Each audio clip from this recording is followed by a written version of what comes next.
What's up YouTube? Just some announcements. We have a seminar coming up in February 10 and 11 in Concord, California. So check our Facebook event for that if you're interested. If you want more information, contact myersmartialarts@gmail.com. So this week we're going to cover the concepts of throws. So everyone makes a big deal about specific throw names and categorizing throws and different things. Well, we've broken it down into three very simple concepts to understand. First one's a load. Second one's a trip, and then third one's a reap or a sweep. So we want to go into that load. All throws have basic variations of these three concepts, right? So as far as the load is concerned, any kind of throw that involves you having to bring your opponent onto yourself, or you to forcefully carry them or lift them onto yourself to complete the throw is what we consider a load.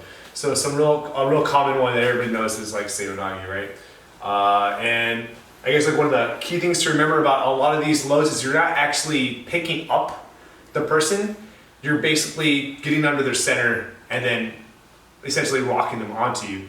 So if I can show you with Michael here with that Seonagi, however it is you prefer to do it, essentially I'm going to get to the point where I am pushing my hips, leveraging my hips into him, and that's what's going to pick up Michael, right? This is just an anchoring point, so I'm just grabbing his arm here, creating this for leverage, and then this is what's picking him up. Basically pushing my hips into him on his hip right there on his leg.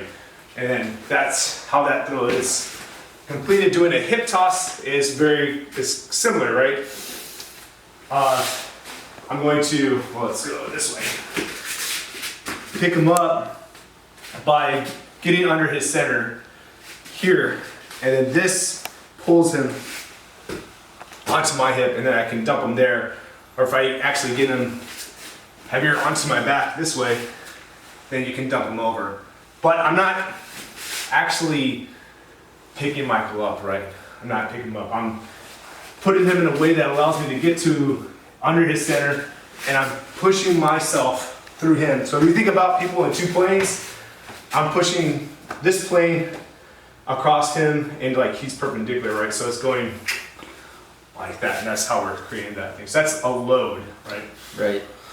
Some other things to think about is like when you call it a load, yes, you are also trying to get underneath them or get them on top of you. So it can go both ways, right? So let's say I drop to my knees to take him down. So instead of me going way under or going underneath him, I'm just gonna pull him on top of me. And he's gonna have to fall over, right? Because he's coming over the top of my back. So just don't get so, the whole idea is like, don't get so fed up on what's doing the load, right? Because you could do like a fireman's carry if you did one. He's loading me onto his shoulder. Like, and yeah, you can literally slide here, and that's just rocking. I'm pushing my shoulder into Michael this way, and then dumping like that. If you were just that good or that strong, or maybe Michael was coming into me, then maybe I can get him like that and actually pick him up, right? That'd be easier. Just kind of depends on what the situation is, but the same kind of rules apply. Right. And then don't get so fed up on or caught up on the grips either, right? So this isn't always the hip toss. Maybe the hip toss is over the top. Maybe the hip toss is I grab his leg, he kicks, and I load him onto my hips so I can take him over the top too. So just figure out a way to get the person on top of you. Either you go underneath or you pull them up. Yeah. And how you're gonna find this in Kata is anytime you're dropping suddenly or you're reaching past something and then dropping to a horse stance or dropping to your knees, most likely you loaded something onto you and therefore you're dropping your center and taking them down.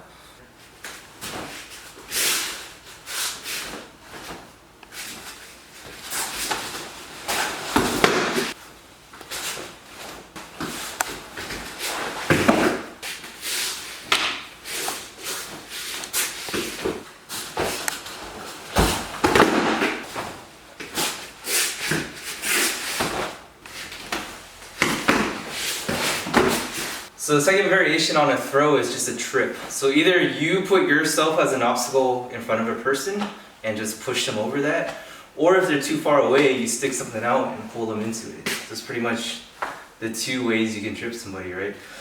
So where you see that in Kata is anytime you have opposite directions motion that's happening, Or sometimes you plant your foot heavy and then your body turns the other way. So for example, this motion here that you see a lot in Kata, side kick and a drop, maybe it can be a side kick as a way to plant the leg and you're pulling them over that leg here to drop him, right?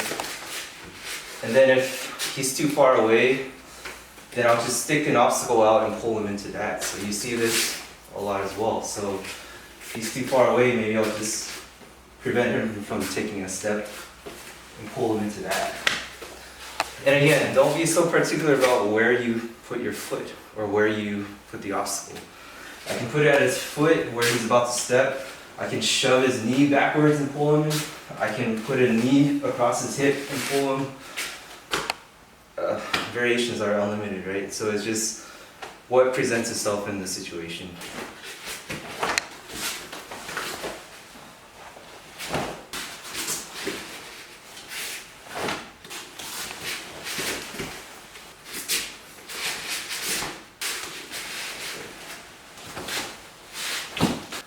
And then just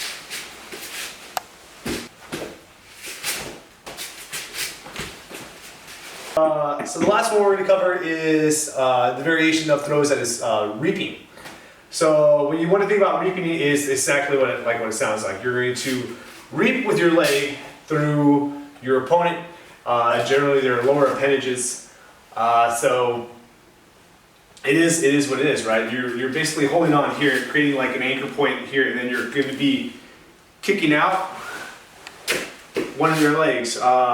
Essentially, you know, these kind of also similar to some of the hip tosses and stuff like that, but it makes them easier when your opponent doesn't go, right? Sometimes you get stuck in a part like here, and they start kind of trying to weight back on you, and that, sorry, Mike, I'm good. kind of helps push them over the edge.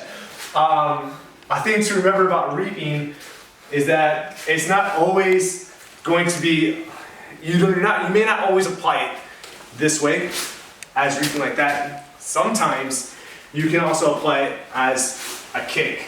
Like you're kind of, because you don't always have this ability to set up here and reap that way. Sometimes you're kind of stuck, but you can push out with your thigh, basically the back, and you're basically kind of mimicking that reaping motion, Right. without having to go through the whole entire thing. It goes back to like do the movement in the kata and whatever distance that they're at, that's what's gonna happen. So maybe the guy is like a full leg length away, or Right. he's just a thigh length away. Regardless, you're just doing the movement. Mm-hmm. Adding on to that, reaping is just figuring out a way to sweep out their legs somewhere underneath them, right? So if I just try to reap without doing anything to his upper body, all his weights is on his heels or on his feet. So you gotta figure out a way to either load or make him light. That's where the hands come in as well. So I can push him towards his back foot and reap this leg so I can sweep him off his feet, or push him here so you can actually just take him this way. You can see that a lot in kata as well, right? So hands reaping, legs reaping.